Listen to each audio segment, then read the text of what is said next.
बार्शीमध्ये सभा झालेली आहे आणि आपल्यावर टीका करण्यात आलेली आहे.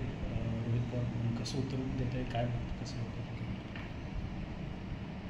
जी बार्शीमध्ये पवारसाहेबांची सभा झाली त्या सभेमध्ये खऱ्या अर्थानं बार्शीच्या विकास कामाची माहिती घेऊन बोलणं अपेक्षित होतं, परंतु त्या सभेमध्ये रोहित पवार यांनी आमच्या बार्शीचा विकास समजून घ्यायला पाहिजे होता की नेमकं गेल्या जवळपास 30 वर्षानंतर माननीय शिंदेसाहेब, फडणवीससाहेब, अजितदादासाहेब यांच्या माध्यमातून या बार्शी तालुक्याला जवळपास 4000 कोटीपर्यंतचा निधी या ठिकाणी प्राप्त झाला.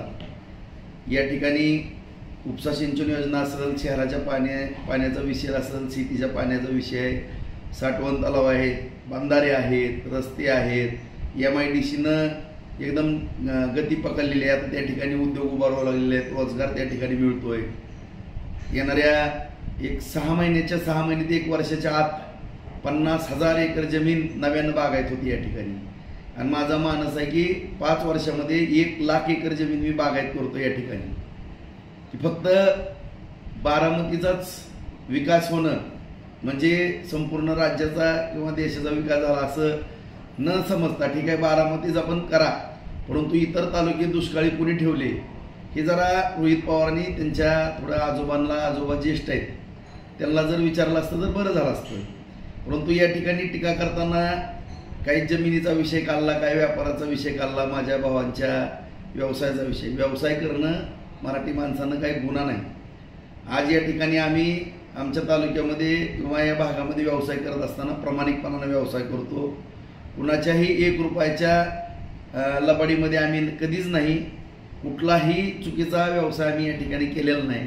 आज उद्योगधंदे न करता केवळ या ठिकाणी रोहित पवार तुमच्या ज्या प्रॉपर्ट्या वाढलेल्या आहेत ते कुणाचे कमिशन घेऊन आणि काय आतापर्यंत कुठं काय खाल्लं तुम्ही आणि कशातनं तुमच्या प्रॉपर्ट्या वाढल्या त्याचं पहिल्यांदा उत्तर द्या. आणि तुमची लायकीच काय? कारण संपूर्ण महाराष्ट्राला लुटणारी तुम्ही आणि दुसऱ्याच्या नावानं ओरडता येतं. आणि या ठिकाणी गुंडगिरी या बार्शी शहरामध्ये तालुक्यामध्ये कुणाची होती आणि कुणी मोडीत काढली हे संपूर्ण बार्शीकराला माहीत आहे. आणि या ठिकाणी आम्ही छत्रपती शिवरायांचे मावळे आहोत. छत्रपती शिवाजी महाराजांचा आदर्श डोळ्यासमोर ठेवतो. डॉक्टर बाबासाहेब आंबेडकरांच्या घटनेप्रमाणे या ठिकाणी आम्ही काम करतो. या ठिकाणी गुंडगिरी वगैरे आम्ही करण्याचा कुठला प्रश्नच उद्भवत नाही आणि कुठल्याही ठिकाणी गुंडगिरी आम्ही होऊन दिलेली नाही. आणि ज्यांच्या सभेकरता आपण आलेला होता त्यांना जरी विचारलं की तुम्ही पण किती कॉन्ट्रॅक्टची कामं घेतले तर कुणाला काय पैसे मिळाले तरी जरा बरं झालं असतं. आणि बहुतेक करून त्याच पैशातनं बहुतेक ती सभा पार पडली असेल, ती खर्चाला पैसे झाले असतील. आणि या ठिकाणी कुठलाही चुकीचा व्यवसाय वगैरे आम्ही करत नाही. परंतु जे काही रोहित पवारांना त्याच्या परिवारांना आतापर्यंत चुकीचे महाराष्ट्रामध्ये धंदे केलेले आहेत सगळ्याला जग जाहीर आहे.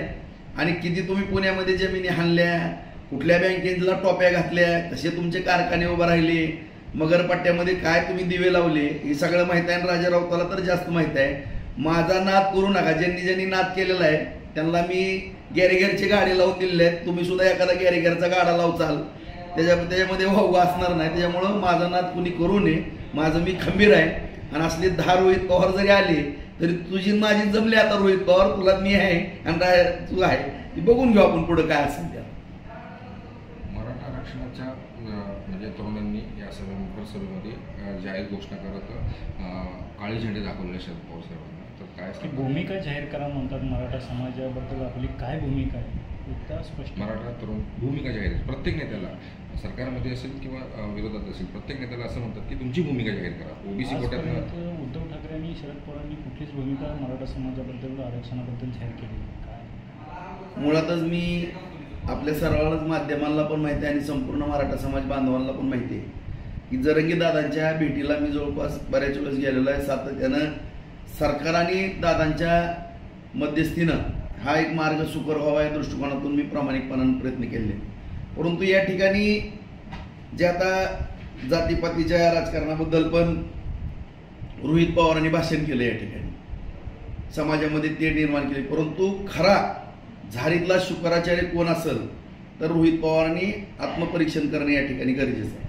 कारण या ठिकाणी मी इतका मोठा नाही, मी स्वतःला फार लहान समजतो कार्यकर्ता, परंतु जर तुम्ही दुसऱ्यावर घसरणार असाल किंवा दुसऱ्याचं चुकीचं काय काढत असाल तर मला सुद्धा या लोकशाहीमध्ये नैतिकतेने अधिकार दिलेला आहे की ह्या मराठा समाजाची माफी किंवा मराठा समाजाचं वाटोळं कोणी केलं असेल तर ह्याला पवार परिवार या ठिकाणी जबाबदार आहे.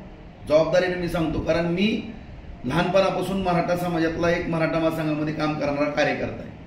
आजपर्यंत तुमच्याकडं 4 वेळेस मुख्यमंत्री पद होतं. आज संपूर्ण राज्याचं देशाचं राजकारण तुमच्या हातामध्ये होतं. त्यावेळेस मराठा समाजाला वाऱ्यावर या ठिकाणी सोडलं आणि आज या ठिकाणी कधी आपण पाहिलं की ज्यावेळेस पवार परिवार हा सत्तेतून बाजूला जातो त्याच वेळेस मराठाचं आरक्षण उपाळून येतो किंवा मराठा समाजाच्या आंदोलनाला खतपाणी घालण्याचं काम या पवार परिवार. परंतु पवार साहेबांनी कधीतरी या ठिकाणी मराठा समाजाकडं लक्ष दिलंय का? किंवा माझ्या माहितीप्रमाणे रायगडावर सुद्धा पहिल्यांदाच 40 वर्षामध्ये साहेब गेलेले. आता एवढ्या मोठ्या माणसाबद्दल माझी बोलण्याची पात्रता नाही, मला मान्य आहे.